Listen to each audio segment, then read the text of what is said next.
Hello बच्चों, very happy good evening. आज हम लोग पोषक तत्वों पर चर्चा करेंगे।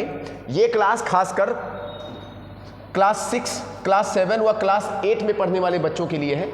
अक्सर आप देखते होंगे कि जो आप क्लास 6, 7, 8 की जो साइंस की बुक है,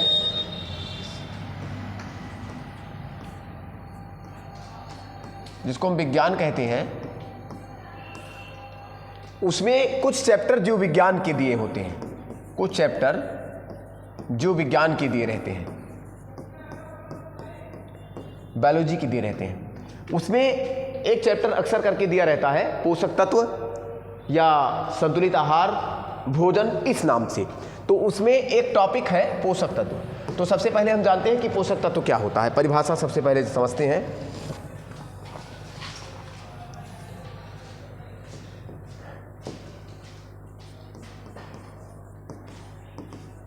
न्यूट्रिएंट्स क्या है, पोषक तत्व क्या है, पोषक तत्व क्या है। तो हमारे भोजन में उपस्थित वह तत्व जो हमारे शरीर के वृद्धि व विकास में हेल्प करे, सहायता करे, उसे क्या कहते हैं? पोषक तत्व कहते हैं। हमारे भोजन में उपस्थित वह तत्व जो हमारे शरीर में वृद्धि करे और विकास करे, उसको क्या कहते हैं? पोषक तत्व कहते हैं। अब जानते हैं कि वृद्धि क्या चीज़ है, विकास क्या चीज़ है।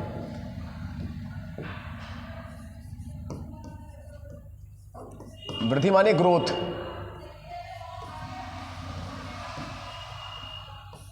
तो एक ऐसी प्रक्रिया जिसमें जीवधारी के शरीर के आकार,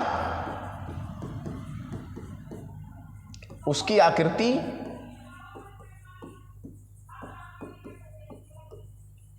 उसके भार, उसके आयतन आदि में बदलाव हो जाए तो उसी को वृद्धि कहते हैं। जैसे आकार, मान लीजिए 2 सेंटीमीटर आकार है, कोई जीवधारी है, कोई प्लांट है, उसका आकार बढ़ के 4 सेंटीमीटर हो जाए, 8 सेंटीमीटर हो जाए, या छोटा सा बच्चा है वो 4 फीट लंबा हो जाए, 5 फीट लंबा हो जाए, 6 फीट लंबा हो जाए, यानी उसका लगातार जो आकार परिवर्तन हो रहा है उसी को हम आकार एक हिसाब से कह सकते हैं। आकार और आकृति में अंतर है। आकार का मतलब है कि यानी उसकी लंबाई कितनी है, कितना वो बड़ा है। आकृति का मतलब है कि किस तरह से है, यानी वो तंतुवत है, धागे जैसा, या गोलाकार है, या लंबवत है, या आयताकार है, या वर्गाकार है, जिस जैसा उसका रूप है वो उसको आकृति बोलते हैं। भार मतलब वेट, यानी 10 किलोग्राम, फिर उसके शरीर में चेंजिंग हुआ तो वो 15 किलोग्राम का हो गया, 20 किलोग्राम का हो गया, उसको हम भार बोलेंगे। अब वैल्यू मतलब आयतन, जो उसका कुल टोटल जो एरिया है वो आयतन है। इसमें जो बदलाव होता है स्टेप बाय स्टेप, उसी को वृद्धि कहते हैं। तो वृद्धि एक ऐसी प्रक्रिया है जिसमें जीवधारी के शरीर के आकार में, उसके आकृति में, उसके भार में और उसके आयतन में बदलाव हो जाए, उसी को वृद्धि कहते हैं। विकास वृद्धि से अलग है। जब एक अच्छी वृद्धि होती है तो उसके पश्चात सक्सेसफुल विकास होता है, यानी ग्रोथ अगर अच्छा होगा तभी वृद्धि जो डेवलपमेंट है वो अच्छा होगा। तो ग्रोथ का रिजल्ट है डेवलपमेंट। अब डेवलपमेंट का मतलब यह है कि युवा अवस्था का प्रारंभ होना। युवा अवस्था यानी अगर कोई बालक है तो बालक में शुक्राणु का निर्माण का आरंभ होना, यानी शुक्राणु का बनना, दाढ़ी मूंछों का आना, आवाज़ का भारी होना, कंधे का चौड़ा होना, हार्मोन का जो है रिलीज होने के कारण ये सारी प्रक्रियाएं आरंभ होती हैं। ये विकास की श्रेणी में आती हैं। अगर कोई बालिका है तो उसमें अंडाणु का निर्माण होना, स्तन ग्रंथियों का विकास होना, ठीक है, आवाज़ का पतला और तीखा होना, ये सब बालिकाओं में उनके डेवलपमेंट को दर्शाते हैं, ठीक है। लेकिन ग्रोथ एक अलग प्रक्रिया है जिसमें उनके भार में, उनके आकार में, उनके आकृति में, रूप में, आयतन में बदलाव हो जाए, उसको वृद्धि कहते हैं। और शुक्राणुओं का बनना, अंडाणु का बनना, स्तनों का विकास होना, दाढ़ी मूंछों का आना, आवाज़ में बदलाव होना, ये सब जो परिवर्तन है ये विकास की श्रेणी में आते हैं। पौधों में विकास की श्रेणी में पुष्प धारण करना। भाई पुष्प क्या है? पुष्प जनन अंग है। पुष्प में पौधे के जनन अंग होते हैं, तो जब पुष्प का निर्माण होता है तो वो पौधे का विकास है। बाकी पौधे में भी साइज, शेप का, वैल्यूम का जो है जो वानस्पतिक पत्तियां आती हैं, डाल आती हैं, टहनियाँ आती हैं, पौधे लंबाई में वृद्धि करते हैं, वो सब पौधे का वृद्धि है और उनमें पुष्प आना उनका विकास है। ठीक, तो ये वृद्धि और विकास हो गया। इसी वृद्धि विकास को कराने में सहायता करते हैं पोषक तत्व। पोषक तत्व दो प्रकार के होते हैं, एक वृहद पोषक तत्व, वृहद या दीर्घ, इनको कहते हैं मैक्रोन्यूट्रिएंट्स, मैक्रोन्यूट्रिएंट्स। और दूसरा होता है लघु या सूक्ष्म पोषक तत्व, इनको कहते हैं माइक्रोन्यूट्रिएंट्स, माइक्रोन्यूट्रिएंट्स। तो दो प्रकार के, अक्सर करके आपकी किताबों में अलग अलग दे देता है कि 5 प्रकार के पोषक तत्व हैं। कार्बोहाइड्रेट दे देता है, फैट दे देता है, ठीक है, प्रोटीन दे देता है, प्रोटीन के बाद विटामिन दे देता है, ठीक है, विटामिन दे देता है, और खनिज लवण, जल यानी मिनरल। तो ये 5 पोषक तत्व तो आपको पढ़ाया जाता है बुक्स में भी आसानी के लिए, चूंकि छोटे लेवल का क्लास होता है 6, 7, 8, उस तरह से बताया जाता है। लेकिन आपको हम थोड़ा एक अलग सा बता रहे हैं। आप 9th में आगे बढ़ेंगे, 10th में जाएंगे, कंपटीशन में जाएंगे, तो वहाँ पर कैटेगरी बांट दी गई है पोषक तत्वों की, कि पोषक तत्व के मुख्य रूप से 2 प्रकार हैं। एक ऐसा प्रकार जिसमें पोषक तत्वों की आवश्यकता अगर हमारे शरीर को अधिक है तो वो वृहद पोषक तत्व की श्रेणी में आता है। और जिन पोषक तत्वों की आवश्यकता हमारे शरीर को कम है, बहुत ज़्यादा नहीं चाहिए, वे सूक्ष्म पोषक तत्व की श्रेणी में आते हैं। जैसे ये देखिए, दीर्घ वाले में कार्बोहाइड्रेट हमारे शरीर को ज़्यादा चाहिए, वसा हमारे शरीर को ज़्यादा चाहिए, प्रोटीन हमारे शरीर को ज़्यादा चाहिए। तो ये किस में आते हैं? ये जो है वृहद पोषक तत्वों में आते हैं। एक ऐसा तत्व या वह पोषक तत्व जिसकी आवश्यकता हमारे शरीर को अधिक है, वो किस में आते हैं? दीर्घ या वृहद। ऐसे पोषक तत्व जिनकी आवश्यकता हमारे शरीर को कम है, वो किस में आते हैं? लघु या सूक्ष्म। अब दीर्घ में 3 आते हैं, कार्बोहाइड्रेट, दूसरा फैट, तीसरा प्रोटीन। विटामिन्स आता है सूक्ष्म में, और मिनरल, वाटर भी आते हैं सूक्ष्म में। अब एक एक का पढ़ेंगे, इनके सोर्स पढ़ेंगे, कमी से क्या लक्षण आ रहे हैं, थोड़ा थोड़ा इनके बारे में जानेंगे। सबसे पहले हम जानते हैं कार्बोहाइड्रेट। कार्बोहाइड्रेट और फैट को हम एक साथ आपको बता दे रहे हैं। देखिए, कार्बोहाइड्रेट और फैट दोनों जो है वृहद पोषक तत्व की श्रेणी में आता है, मैक्रोन्यूट्रिएंट्स की श्रेणी में आता है। कौन? कार्बोहाइड्रेट्स। कार्बोहाइड्रेट्स, इसमें कार्बन, ऑक्सीजन और हाइड्रोजन पाया जाता है, इसलिए इसको शॉर्ट में CHO भी कहते हैं। और दूसरा है फैट। फैट में भी कार्बन, हाइड्रोजन और ऑक्सीजन होता है, लेकिन दोनों में क्या अंतर है कि जो कार्बोहाइड्रेट में ऑक्सीजन की मात्रा अधिक होती है, जबकि फैट में कार्बोहाइड्रेट की अपेक्षा ऑक्सीजन की मात्रा कम होती है। और अगर हम 1 ग्राम अगर हम कार्बोहाइड्रेट का सेवन करते हैं तो 1 ग्राम कार्बोहाइड्रेट से हमको लमसम 4 किलो कैलोरी ऊर्जा प्राप्त होती है। 1 ग्राम कार्बोहाइड्रेट खाने पर 4 किलो कैलोरी ऊर्जा हमको प्राप्त होती है, ठीक है। जबकि अगर हम 1 ग्राम फैट का सेवन करते हैं तो लमसम 9.4 किलो कैलोरी ऊर्जा हमें प्राप्त होती है। दोनों ऊर्जा देने वाले तत्व हैं, दोनों ऊर्जा देने वाले तत्व हैं, इसलिए इनको ईंधन पदार्थ कहा जाता है। ये ऊर्जा देने वाले तत्व दोनों हैं, इसलिए इनको ईंधन पदार्थ कहा जाता है। ईंधन पदार्थ यानी फ्यूल सब्सटेंस। अगर आपके एग्जाम में आ जाए कि फ्यूल सब्सटेंस के उदाहरण कौन कौन से हैं, तो आप कार्बोहाइड्रेट और प्लस फैट दोनों आप बता सकते हैं, ठीक है। अब कार्बोहाइड्रेट के कई उदाहरण हैं, जैसे ग्लूकोज। ग्लूकोज चीनी में, मिठाई में, इन सब चीज़ों में मिलता है। जैसे माल्टोज जो है चावल में मिलता है। आप चावल खाते हैं, चावल में माल्टोज मिलता है, ठीक है। ये बहुत महत्वपूर्ण है। ये आप DTSC का पेपर देते हैं या कोई और कॉम्पिटिटिव पेपर देते हैं, उसमें पूछ लेता है कभी कभी कि ग्लूकोज निम्नलिखित में से किस में पाया जाता है, तो दे देगा चावल, चीनी, फल दे देगा, ठीक है, और कोई एक ऑप्शन और दे देगा तो उसमें चीनी जो है, चीनी या मिठाई सही है। माल्टोज किस में होता है? चावल में। इसके बाद है सुक्रोज। सुक्रोज किस में? गन्ना में। गन्ने का रस पीते हैं ना, अभी गर्मी का सीजन आ रहा है, उसमें खूब ज़्यादा सुक्रोज, ठीक है, गन्ने के रस का सेवन करेंगे तो आपको सुक्रोज मिलेगा। इसके बाद आता है लैक्टोज। लैक्टोज दूध में, किसमें? दूध में। और सबसे ज़्यादा लैक्टोज माँ के दूध में, माँ के दूध में।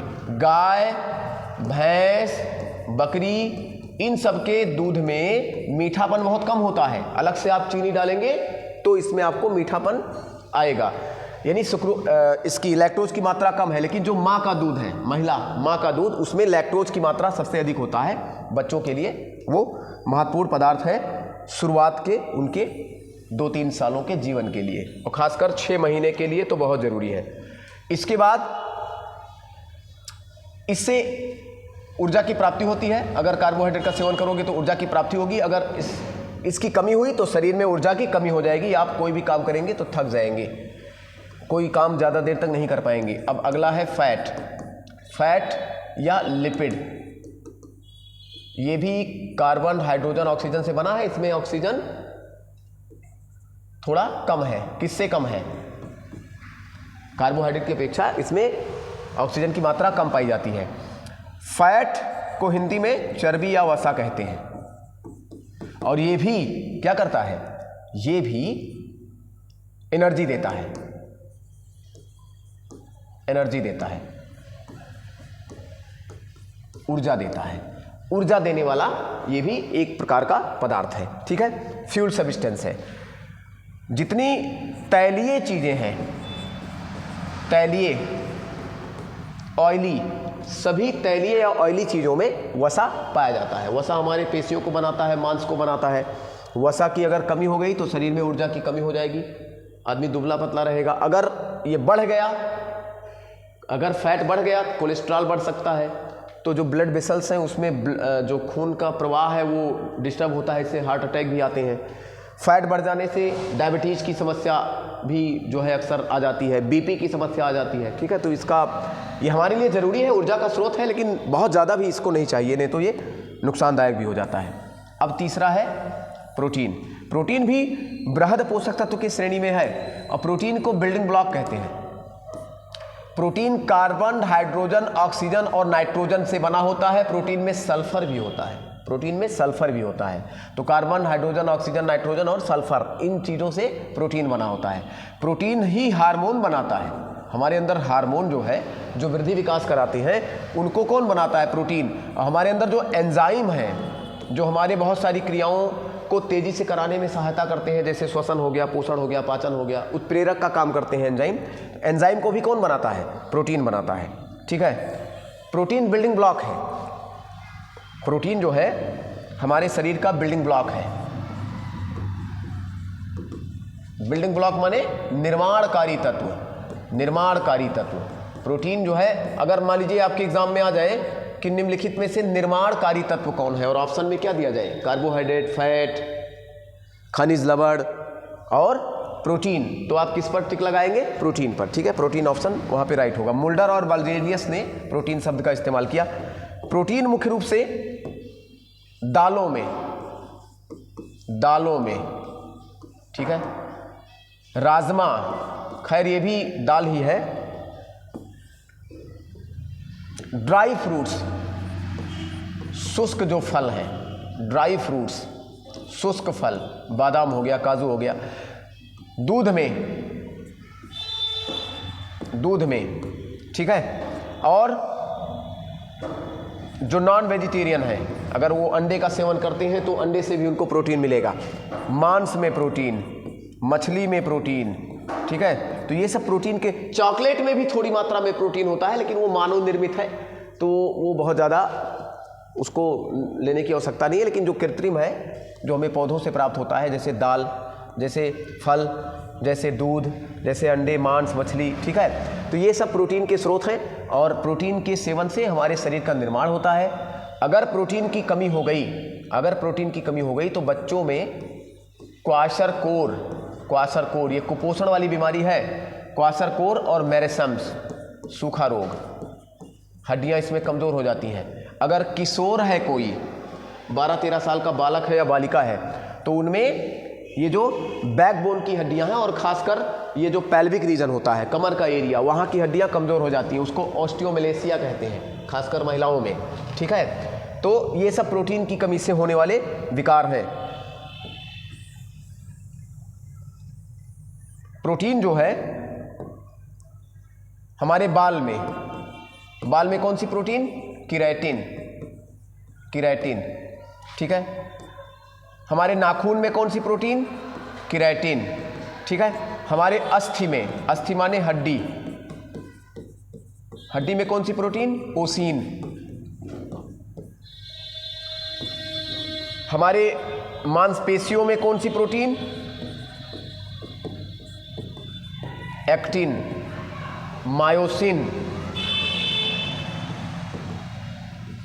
तो ये सब हमारे शरीर में कुछ हिस्सों पर मिलने वाले मुख्य प्रमुख प्रोटीन है। बाल में केराटिन, नाखून में केराटिन, अस्थि में ओसीन, पेशियों में एक्टिन, मायोसिन, हमारे ब्लड में globulin protein, fibrinogen protein, prothrombin protein. तो ये सब प्रोटीन हमारे रक्त में पाए जाते हैं।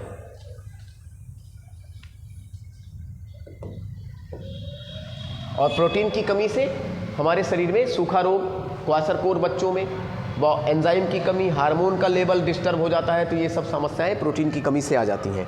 अब हम पढ़ेंगे सूक्ष्म पोषक तत्व, सूक्ष्म या लघु पोषक तत्व। वे पोषक तत्व जिनकी आवश्यकता हमारे शरीर को कम है, उनको हम क्या कहते हैं? सूक्ष्म या लघु पोषक तत्व। और इसमें खास कर आता है विटामिन। क्या आता है? विटामिन। और दूसरा कौन आता है? मिनरल्स जिनको हम खनिज कहते हैं। ये दोनों महत्वपूर्ण अवयव हैं। अब विटामिन क्या होता है? विटामिन जो है रोग नियामक है। अगर विटामिन का सेवन किया जाए तो कोई भी विकार हमको जल्दी उत्पन्न नहीं होगा। देखिए, विकार और रोग में अंतर है। रोग जीवाणु से, विषाणु से, कवक से, अन्य जीव से, यानी किसी न किसी रोग कारक से जो असामान्यता आती है हमारे शरीर में, उसको रोग कहते हैं। लेकिन विकार का मतलब है कि जब किसी पोषक तत्व की कमी से कोई रोग हो जाए, पोषक तत्व की कमी से जब कोई बीमारी आती है हमारे शरीर में, तो उसको विकार कहते हैं। रोग तो ठीक हो जाता है, आप इलाज कराएंगे ठीक हो जाएगा, लेकिन विकार जल्दी नहीं ठीक होता। क्योंकि विकार की कमी, आप कितने भी विटामिन प्रोटीन की गोली ले लें, जब तक आप नेचुरली कोई चीज़ सेवन नहीं करेंगे तब तक विकार आपके शरीर से दूर नहीं होगा। ठीक है, तो अब हम जानते हैं कि जो विटामिन है वो क्या है और उसके स्रोत क्या है, विटामिन के प्रकार क्या है। तो विटामिन शब्द जो है, एक वैज्ञानिक है जिसका नाम है फंक, FUNK, फंक नामक वैज्ञानिक ने विटामिन शब्द का प्रयोग किया। और विटामिन की खोज किसने की? विटामिन की खोज की YL ल्यूनिन ने विटामिन को खोजा। और नामकरण किसने किया? फंक ने। ठीक है, 1912 में, बहुत लेट लपेट किया। विटामिन B1 को चावल से अलग किया था फंक ने। ठीक है, अब विटामिन की 2 श्रेणियां हैं। विटामिन के बारे में भी पूछा जाता है तो आप लोग बताते रहते हैं विटामिन 8 प्रकार के, विटामिन 5 प्रकार के। नहीं, विटामिन की सिर्फ 2 श्रेणियां। एक विटामिन ऐसा है जिसको हम अगर चाहें तो वसा में घोल सकते हैं, उसको कहते हैं वसा में घुलनशील विटामिन। क्या कहते हैं? वसा में घुलनशील विटामिन। ऐसे विटामिन जो वसा में आसानी से घुलनशील, जो वसा में आसानी से घुल जाएं, उनको हम कहते हैं फैट सॉल्युबल विटामिन। ठीक है, तो फैट सॉल्युबल विटामिन कौन कौन है? एक फार्मूला है मेरे पास, अडेक, ADEK। ये 4 विटामिन ऐसे हैं जो वसा में घुलनशील हैं। इनको आप याद करने के लिए अडेक शब्द जो है इस्तेमाल कर सकते हैं, ADEK। ये चारों विटामिन ऐसे हैं जो वसा में घुल जाते हैं। और दूसरा विटामिन है वाटर सॉल्युबल। वाटर सॉल्युबल वह विटामिन जो जल में आसानी से घुल जाए, उसे हम क्या कहते हैं? Water soluble. वाटर सॉल्युबल, ठीक है, जल में घुलनशील। उसमें कौन आता है?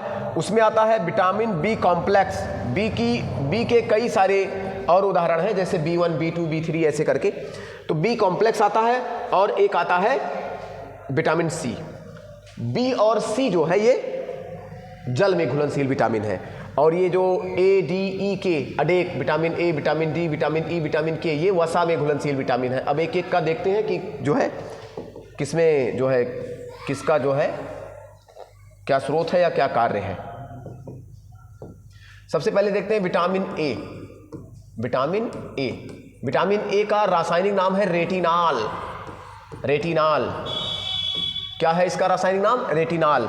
और अगर विटामिन ए की कमी हुई तो रतौंधी नाम की बीमारी हो जाती है। रतौंधी एक ऐसी बीमारी है, जैसे ही गोधुल होता है आंखों से कम दिखाई देता है। इसको नाइट ब्लाइंडनेस कहते हैं, नाइट ब्लाइंडनेस, ठीक है। तो विटामिन ए की कमी से रतौंधी नाम की बीमारी हो जाती है, ठीक है। अच्छा, अब देखिए छोटे बच्चों में आपने देखा होगा, बहुत छोटे छोटे बच्चे जो है वो अक्सर चश्मा लगाते हैं। तो उनमें अगर उनमें विटामिन ए की कमी हुई तो उनमें ज़ीरोफैथैलेमिया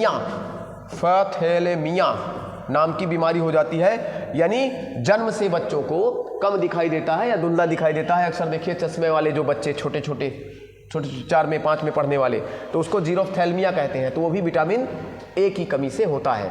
और बुजुर्गों में, नौजवानों में, ठीक है, ये जो सबसे कॉमन बीमारी है वो रतौंधी है। और किसकी कमी से है? Vitamin A. अब विटामिन ए की पूर्ति के लिए हम क्या करें? फल खाएं, हरी पत्तीदार सब्जियां खाएं, ठीक है, फल हमको लेना चाहिए।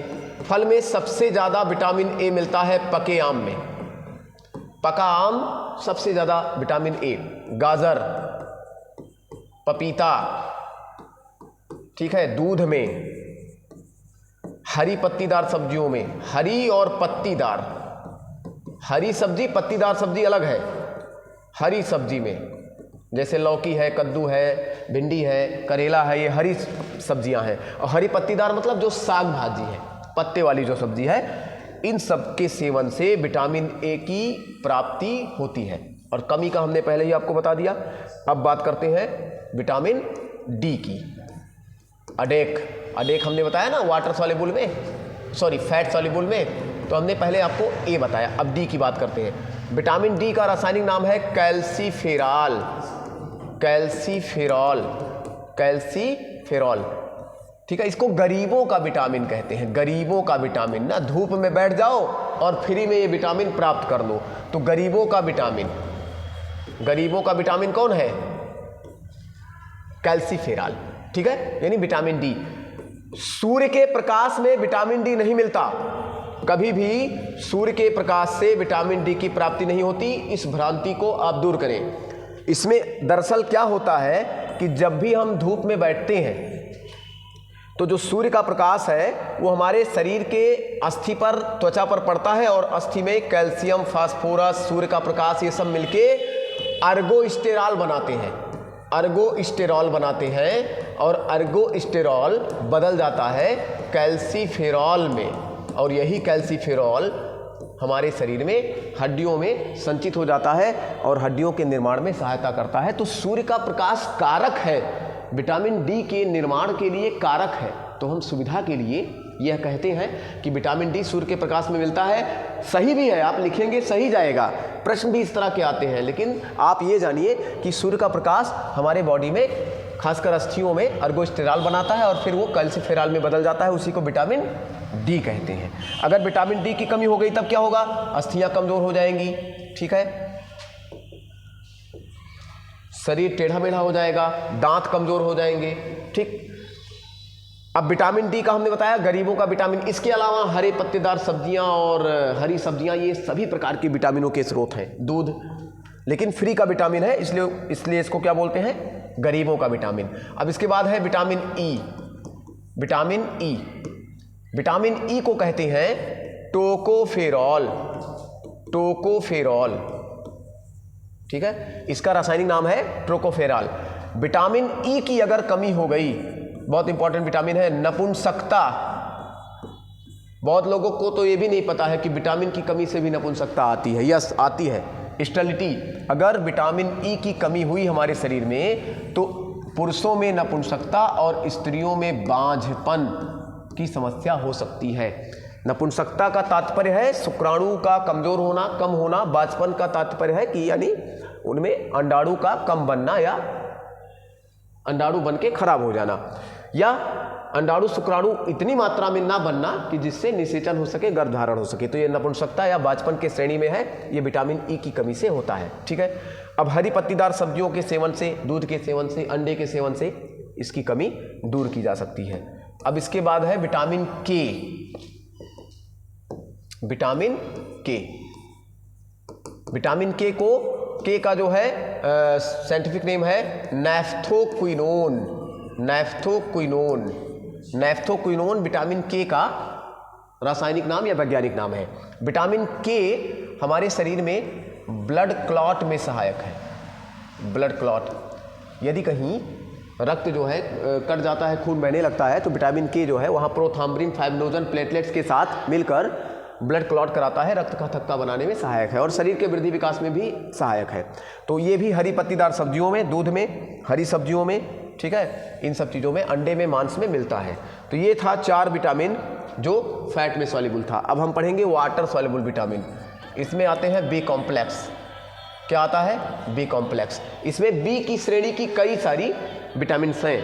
इसमें बी की श्रेणी की कई सारी विटामिन हैं जो किसमें आती है? बी कॉम्प्लेक्स में, जैसे B1, B2, B3,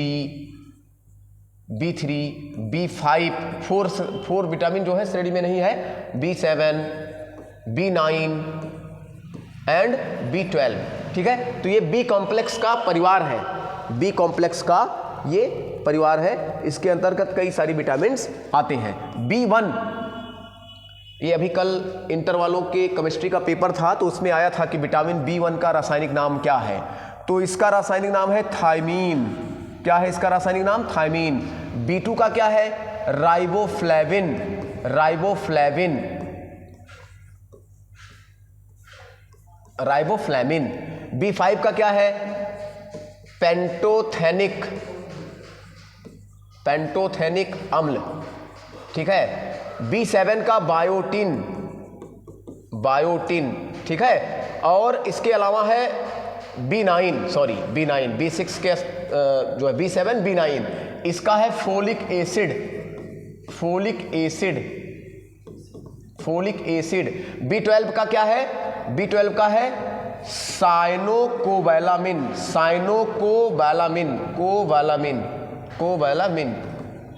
अगर हम अनानास के फल का सेवन करें, अनानास, तो उसमें हमको ब्रोमेलिन मिलता है, ब्रोमेलिन।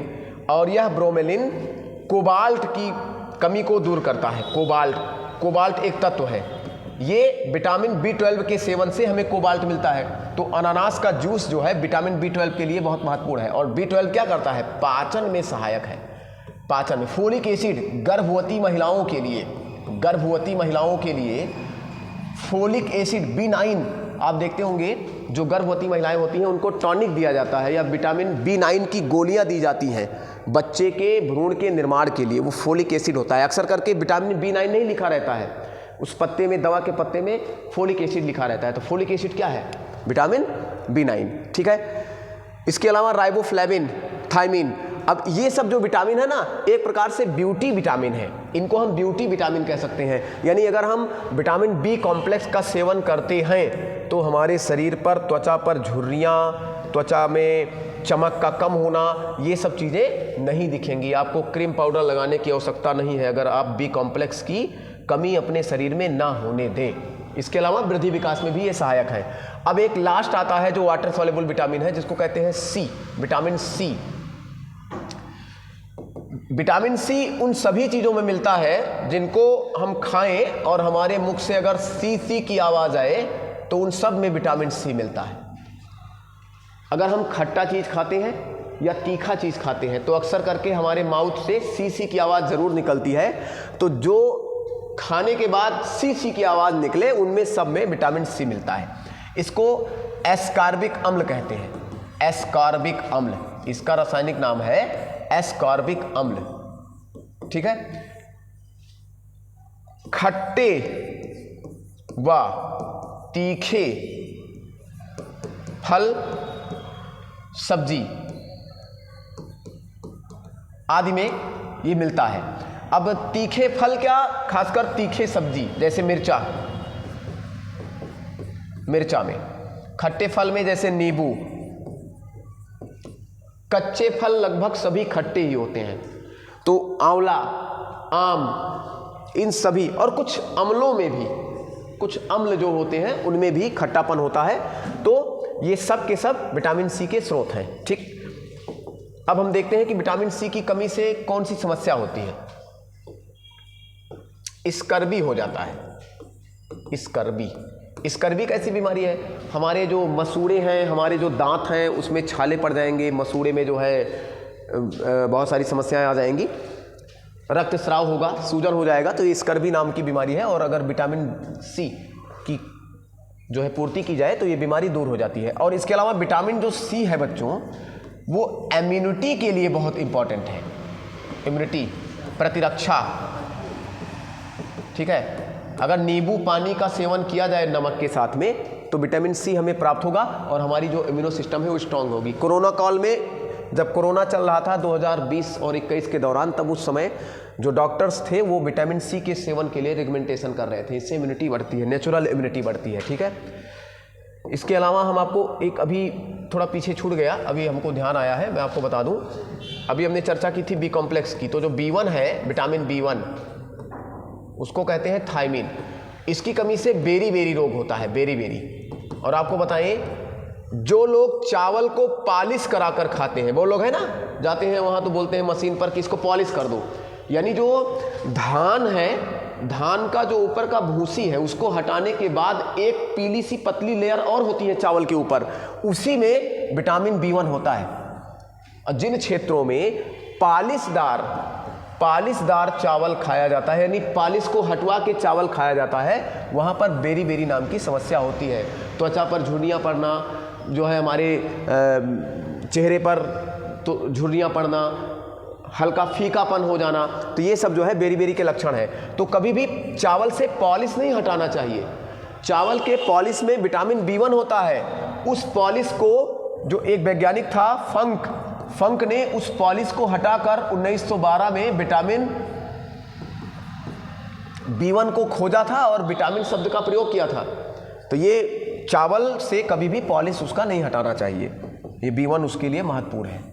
अब हम बात करेंगे मिनरल की, मिनरल और वाटर की, जो हमारा पोषक तत्व का सबसे लास्ट टॉपिक है, इसकी हम चर्चा करेंगे। खनिज, अक्सर हम खनिज को इग्नोर करते हैं।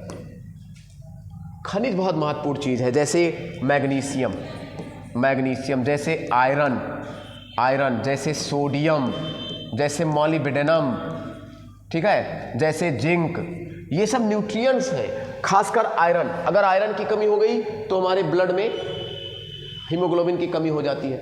आयरन की कमी से रक्त भी कम हो जाता है, एनीमिया नाम की प्रॉब्लम हो जाती है। ठीक है।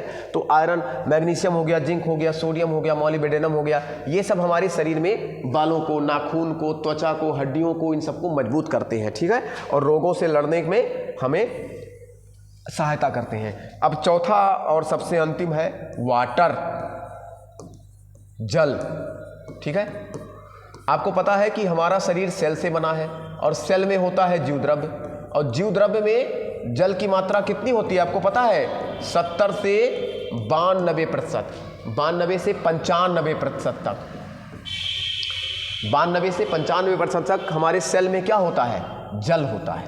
तो जितने ज़्यादा जल का सेवन आप करेंगे उतने ज़्यादा हमारे शरीर में मेटाबॉलिज्म स्ट्रांग रहेगा। मेटाबॉलिज्म का मतलब है कि हमारे शरीर में होने वाली उपापचयी क्रिया। उपापचयी क्रिया क्या होती है? ऐसी क्रिया ऐसी रासायनिक क्रिया जो हमको जिंदा रखे, ऊर्जा दे, वृद्धि विकास कराए, उसको हम क्या कहते हैं? उपापचयी क्रिया कहते हैं। जैसे वृद्धि है, विकास है, श्वसन है, पोषण है, पाचन है, ये सब उपापचयी क्रिया के अंतर्गत आता है। तो जल के सेवन से उपापचयी क्रियाएं बहुत ही अच्छे से चलती हैं और सेल हमारा स्ट्रांग होता है। जब सेल स्ट्रांग रहेगा तो हमारी बॉडी स्ट्रांग रहती है और हमें कोई भी प्रकार की बीमारी नहीं हो पाती है। तो बच्चों, ये खासकर क्लास 6, 7, 8 के बच्चों के लिए ये क्लास है। आप इस वीडियो को बार बार कई बार देखें, इसको आप जो है रोक कर आप जो है लिख कर नोट्स भी बना सकते हैं। इसके अलावा हम अगले टॉपिक पर फिर से अगले टॉपिक को लेकर आएंगे और फिर जो है कुछ के बारे में चर्चा किया जाएगा। तो आपका दिन शुभ हो। शुभ रात्रि।